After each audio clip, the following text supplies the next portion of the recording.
Hello everyone, welcome back to my channel Teesta fashion and blog. সবাইকে জানাই happy new year. নতুন বছরের অনেক অনেক শুভেচ্ছা এবং অভিনন্দন। আর এই নতুন বছরে আমি আজকে একটা নতুন হেয়ারস্টাইল ভিডিও নিয়ে হাজির হয়ে গেছি তোমাদের কাছে। তো আজকে তোমাদের সাথে শেয়ার করব একদমই পাতলা চুলে তোমরা একটা এইরকম সুন্দর বান হেয়ারস্টাইল কিভাবে করবে। পাতলা চুলে হেয়ারস্টাইলটা একটু বড় সড়ো এবং হেয়ারস্টাইলটা যাতে দেখতে ভালো লাগে সেটা তোমরা কিভাবে করবে এই ভিডিওতে শেয়ার করব।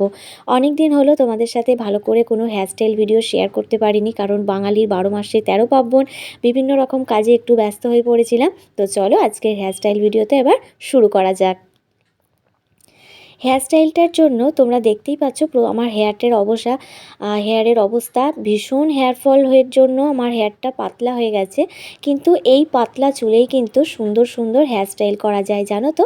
আর হ্যাঁ, হেয়ারস্টাইলগুলো তোমাদেরকে আমি যে হেয়ারস্টাইলগুলো দেখাই সেগুলো দেখবে আমি কিন্তু বেশিরভাগই নর্মাল চুলেই হেয়ারস্টাইলগুলো করি।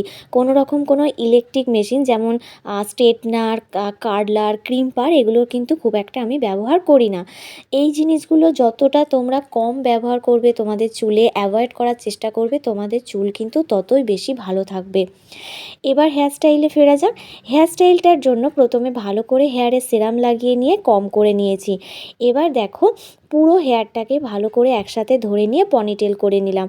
পনিটেল করার জন্য একটা বড় সাইজের রাবার ব্যান্ড নেবে, আর রাবার ব্যান্ডটা যেন অবশ্যই সফট হয়।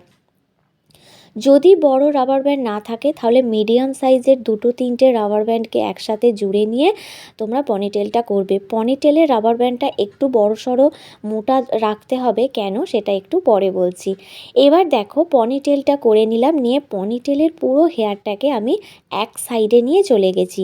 এবার একটা ক্লিপকে নিয়ে আমি পুরো হেয়ারটাকে সিকিওর করে নিচ্ছি।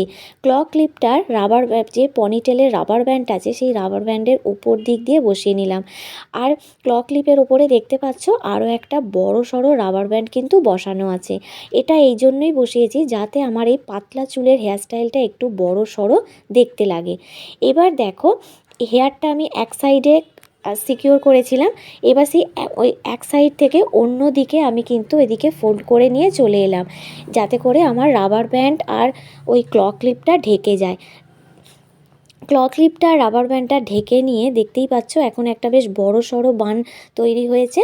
ঠিক ওই ক্লিপ আর রাবার ব্যান্ডটাকে ঢেকে নিতে যতটা হেয়ার লাগছে সেই ততটা মাপ নিয়ে বাকি হেয়ারটাকে একটা ছোট্ট রাবার ব্যান্ড নিয়ে এক্সট্রা হেয়ারটাকে সিকিওর করে নিয়ে ভিতর দিকে আমি ফোল্ড করে নিলাম। নিয়ে এবার দেখো আমি এখানে এই যে বানটাকে আমি তৈরি করেছি, মানে রাবার ব্যান্ডটাকে যে ঢেকেছি সেই হেয়ারটাকে আমি এখানে দেখো বড় বড় কিছু ইউপিন নিয়েছি সিকিওর করার জন্য।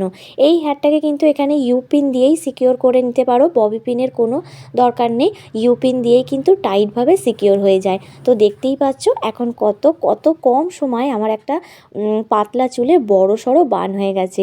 এবার এই বানটাকে আমি একটু বিয়েবাড়ির জন্য ডেকোরেট করে নেব। এর জন্য একটা হোয়াইট কালারের গাজরা নিয়ে নিয়েছি। সেই গাজরাটা আমি বানটার উপর দিক দিয়ে রাউন্ড শেপ করে বসিয়ে নিলাম এবং দুদিকে দুটো ইউপিন দিয়ে সিকিওর করে নিচ্ছি।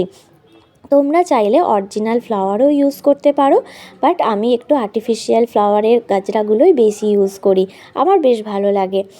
এবার দেখো এই হেয়ারটাকে তোমরা এইভাবেও ছেড়ে দিতে পারো, বা যদি মনে করো যে হ্যাঁ আরও একটু ভালো দেখাতে হবে, তো এর জন্য আমি এখানে দেখো কিছু পুঁতি দেয়া ডেকোরেটিভ পিন নিয়ে নিয়েছি। এই পিনগুলো গোটা বানটার ওপরে বসিয়ে নেব, এতে করে কিন্তু এই হেয়ারস্টাইলটার একটা অন্য লুক চলে আসবে। দেখো পুরো ডেকোরেটিভ পিনগুলো দিয়ে হেয়ারটাকে ডেকোরেট করে নেওয়ার পরে হেয়ারস্টাইলের ফুল লুকটা কিন্তু ঠিক এই রকম এসেছে। এবার তোমরা আমাকে কমেন্ট করে জানিও আমার আজকের এই হেয়ারস্টাইলটা কেমন হয়েছে। এই হেয়ারস্টাইলটা বিয়েবাড়ি উপলক্ষে যে কোনো শাড়ি, বেনারসি, সিল্ক শাড়ি সবের সাথে তোমরা করতে পারবে। তো চলো আজকের এই ভিডিওটাতে একটা লাইক করে দিও আর কমেন্ট করে জানিও তোমাদের কেমন লাগলো।